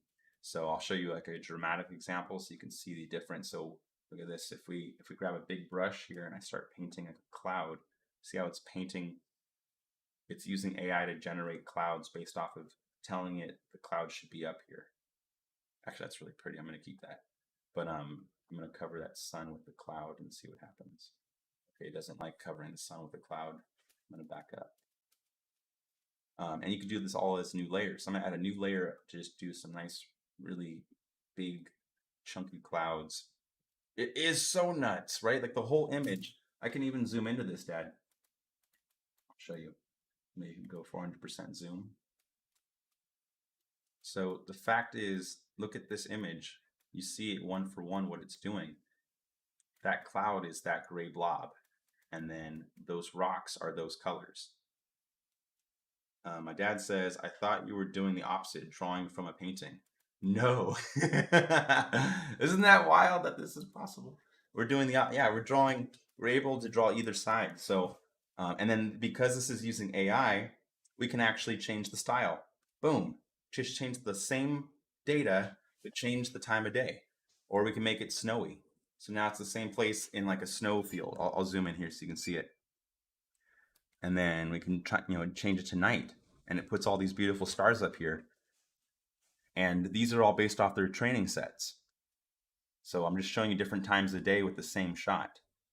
You can also give it your own style transfers. So I made a really bright pink and purple image, and when I feed it in as the style reference, it pulls colors from my own artwork that I've done in a different program, and it pulls them into the style transfer. It uses style transfer to apply those colors onto the canvas, and we can still design on top of it. So I can add more clouds with this new style on here. I can go to the what do you call it? The straw brush? No, the trees. I can add more trees. I'm adding trees into the shot.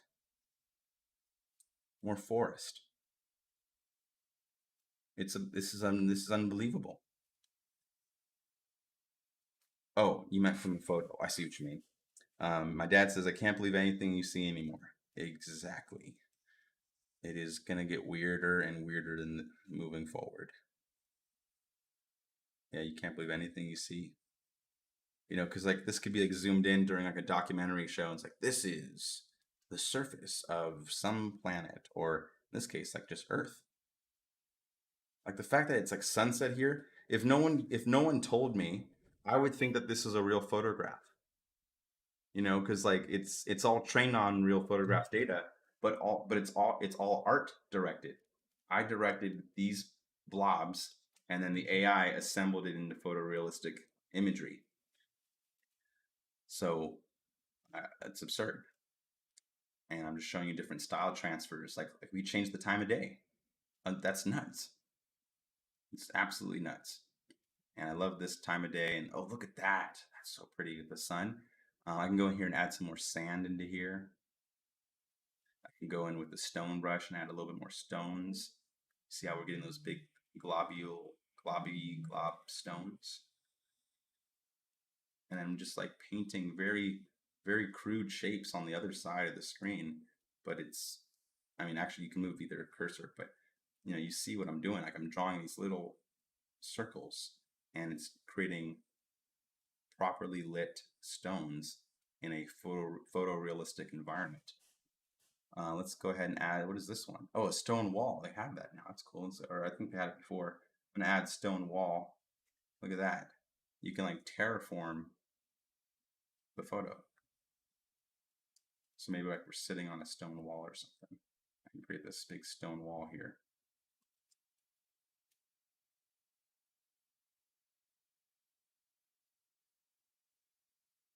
Now it's like Simba.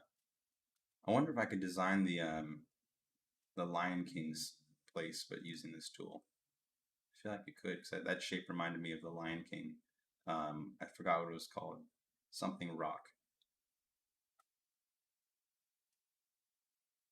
From Lion King. It was a rock that Simba was on.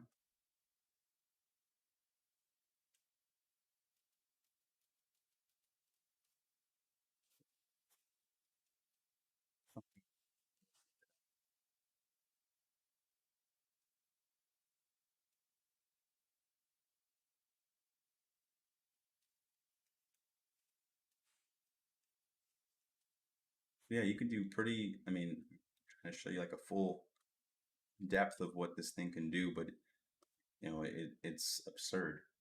It's absurdity. I tell ya.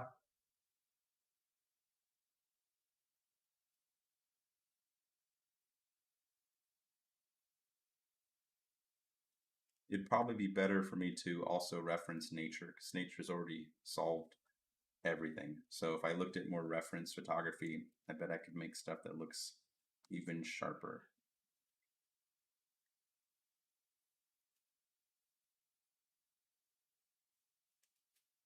It's just kind of wild though to see so much terraforming. You know, the fact that I can see that what that whole place looks like with that cluster of information or this cluster of information. Very cool. Back to work for me. All right. See you, Dad. Thanks for stopping by. I love you.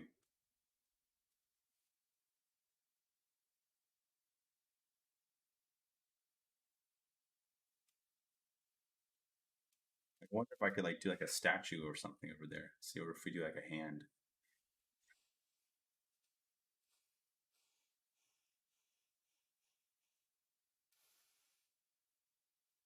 Stone hand located in the metaverse.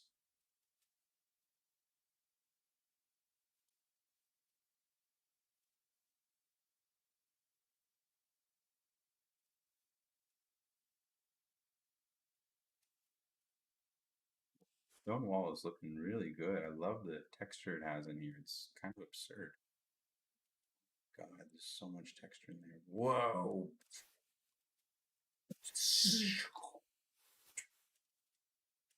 I mean, you can easily destroy images with it too, but it's wild that like the the the the time between my idea and the time of seeing it executed is like it's eliminated here. It's almost as fast as I'm thinking this stuff. I'm able to see the result. That's different. I'm not used to that. I mean, tools have become a lot faster, but um, I wonder what's next. Maybe after this, the ideas happen before you think them using predictive AI.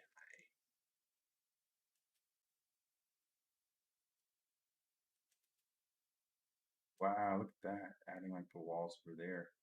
Almost looks like some far off land. Thank you so much, Jim. Imagine this if it came to VR. Oh, I'm happy that's where your head goes to because it's coming.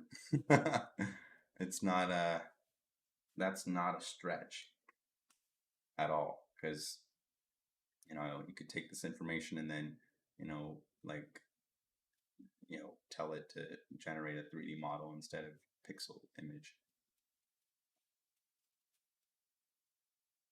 Yeah, it's still a lot of coding work, but it's I wouldn't rule it out anymore.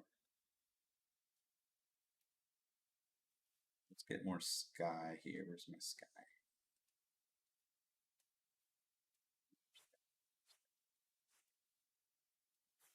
Sky.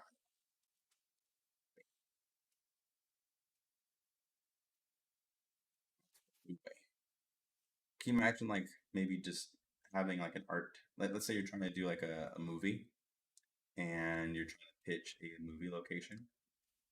How freaking cool would this tool be?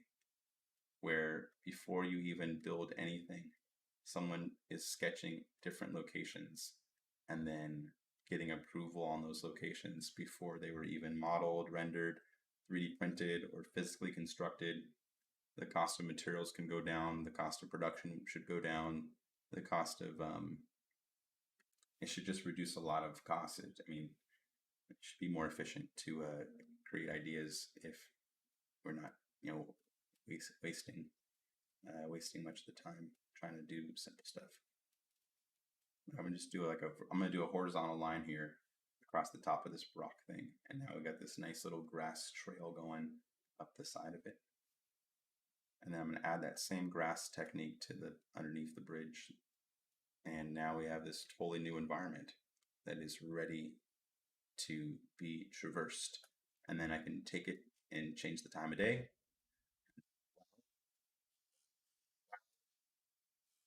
Smokes. Whoa, what's going on there? Super duper. What time? What time? Oh wow, I like this one. This one's kind of bright. Let's get some flowers. Oh, let's actually add some gravel on the top of here, so then maybe it turns into a road. Oh yeah, it does turn into a road. That's cool. Wow. So gravel plus stone wall turns into road. I feel like Minecraft. It's like little rules for combinations of things that when you combine them together, it creates a myriad of different types of um, materials and results. So now we just create that little bridge there. That's wild. So yeah, if you mix and match these, so it's a wow, there's so many parameters in here I'm seeing. So like if we mix bridge, sorry, my brain's going a million miles an hour right now. Let me try my best to talk it through. What I'm seeing in my head right now is it's almost like following some kind of like Minecraft rules in some instances where like combining certain objects together makes new nuanced materials, but it's also taking in shape information and it's taking in like very deep level pattern recognition. So it's like I think in their neural networks when gravel and grass were close together like this in horizontal planes when they were doing their scanning, I'm thinking that that's what roads look like from far away, which is why that totally looks like a road up on the top of there. But it's just weird in a good way. It's just weird that it's that nuanced. Like right now I'm adding mountain on top of what is this one? Stone wall. So mountain on stone wall is kind of giving us this like ruins look, which I'm all for. And now I'm going to go to my forested trees and add some trees in here. Actually, you know what I'll do? I'll do that in a new layer in case that's the wrong decision. Create some little trees in here. There we go. Look at that. We're getting some nice little trees inside of our scene. And we're getting them relatively free, right? Because I'm just adding little indicators of trees, and then the AI fills in the blanks. It's like, oh, you want there to be trees on top of the bridge. Yes. So I'm just adding a little thin line of trees on the top here. And it's like we're looking at the side of a massive stone bridge. And I'm just adding a couple of trees in here. on the top with this brush. And now we're kind of painting right here. I have a really small brush stroke, but you see I'm painting there, and we're getting our trees on the other side. And if we make our brush thicker, it looks like we're getting bigger trees. So I'm going to create a bunch of trees over here on the top of the mountain. And then let's get some more trees over here, getting a lot of vegetation into the scene. So now we have all these beautiful trees up top. But I feel like we wouldn't get as much this is personal preference. I feel like we wouldn't have as much vegetation in the middle of the bridge because it's so much stone. So in that part, what I'm going to do, instead of placing more trees right there, I might switch that to straw and just start painting in straw there, almost replacing the tree. That feels a little bit better to my brain. So adding straw in place of, so I think this is probably where reference photography would really come in handy, because then you could just like reference real nature and how nature's rules are for placing types of materials. And I guarantee nature's already solved all the problems. It's had so much more training time to train the programs of biology to optimize things. So it's like, you know, it's got it made. All right, I'm using the straw brush here, and it's getting a lot of like little straw. I'm gonna go ahead and turn this into grass and sprinkle in some grass next to the straw.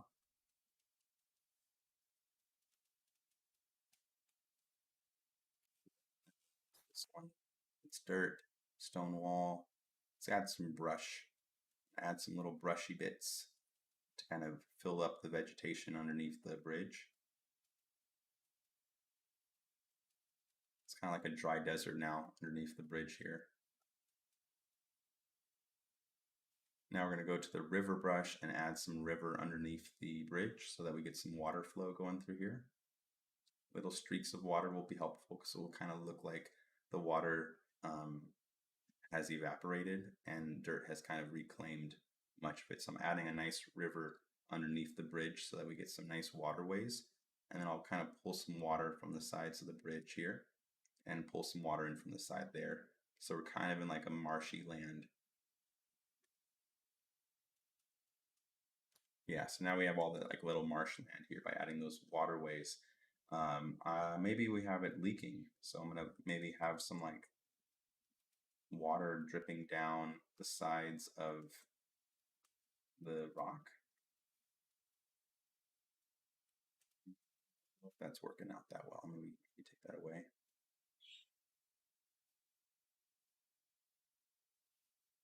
Okay, so just create a little bit more water there. This water vegetation bits, cool. Now we're gonna go to the gravel brush, add some more gravel where the water starts to turn into dirt. Sorry, where the water turns into the stone. And now we'll kind of offer a nice little transition with rocks.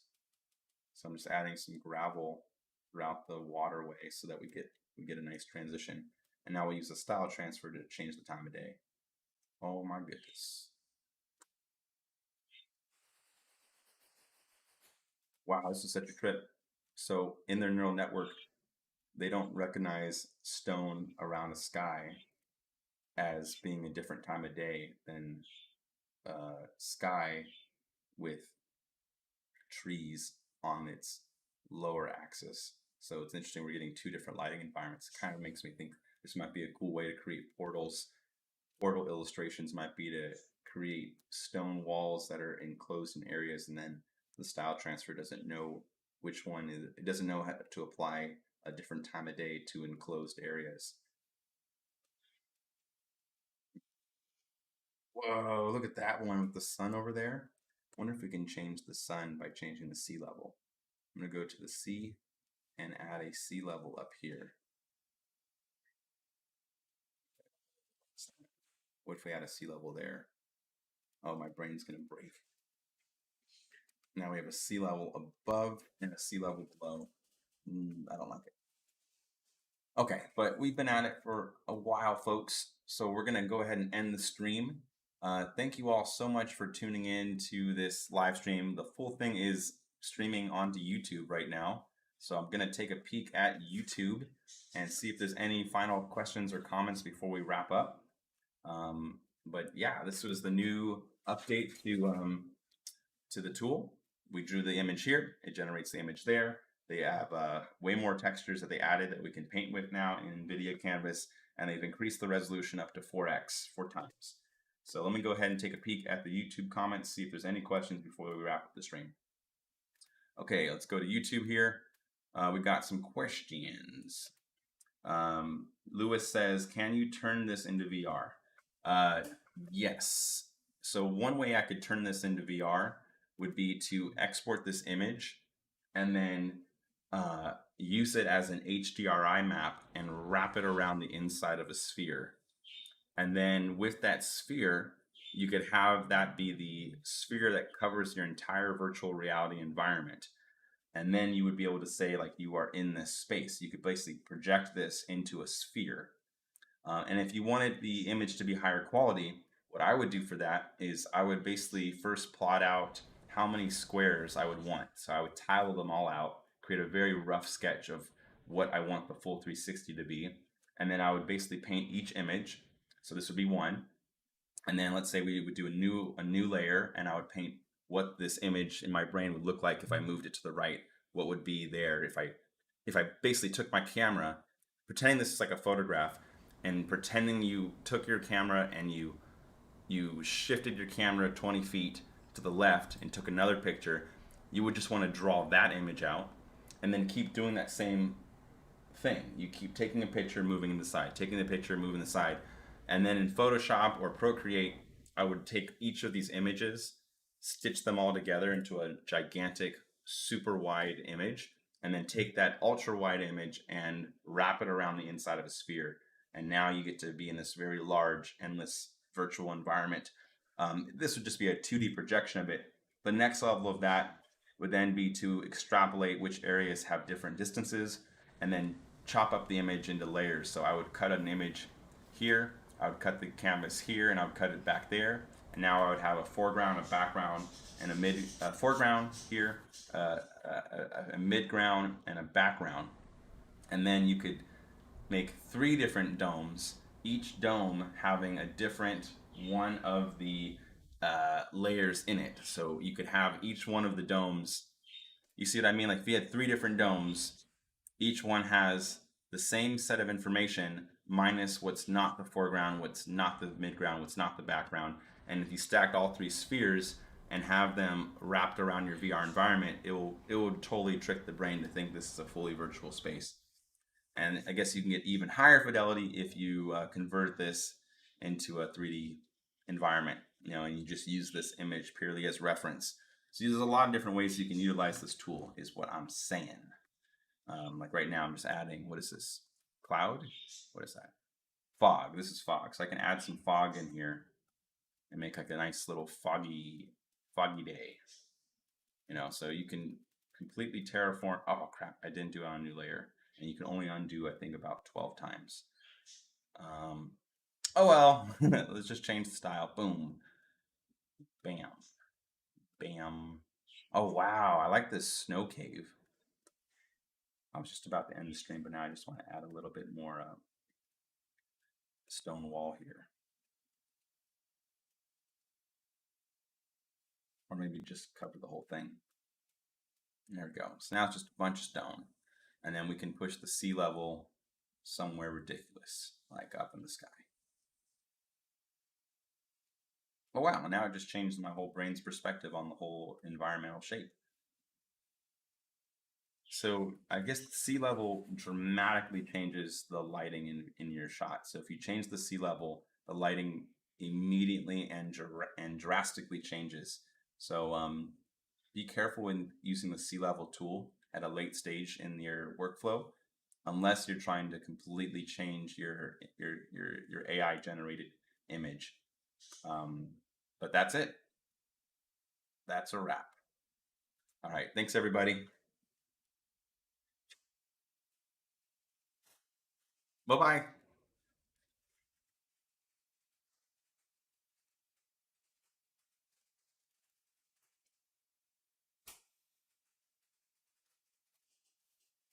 Oh, sorry, I got to end the stream on YouTube as well. All right, bye everybody. Thank you so much for being here.